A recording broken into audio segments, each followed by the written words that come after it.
Diba? Ano ulit?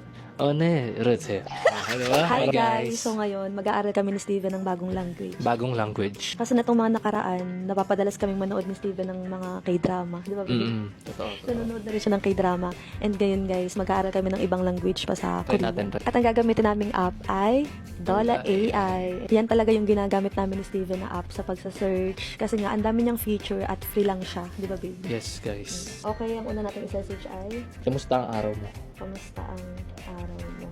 Yan, Korean. Korean. Yan. Ayun na. Mabilis din sila mag-respond. Ayun, no? Pakinggan muna natin. Sige, para pakinggan muna sabihin. natin kung ano yung sige.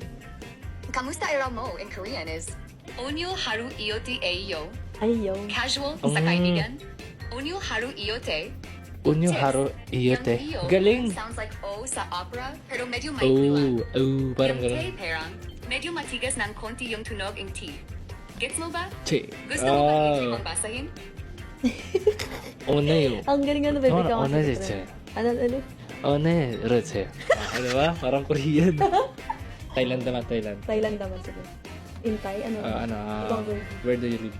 Where do you live? Where do you live? In Thai. Thai language? Okay. Yan. Tignan natin, guys. Kunyo, tinay. Siya. Where do you live in Thai is Kun yutinai. Kunyo, Breakdown. Kun equals you. You Oh. equals live, stay. Tinai equals where. Chinay. If talking to a friend or someone younger, you can say, Kaya, Yutinai. Gets mo ba? Yo, tinay.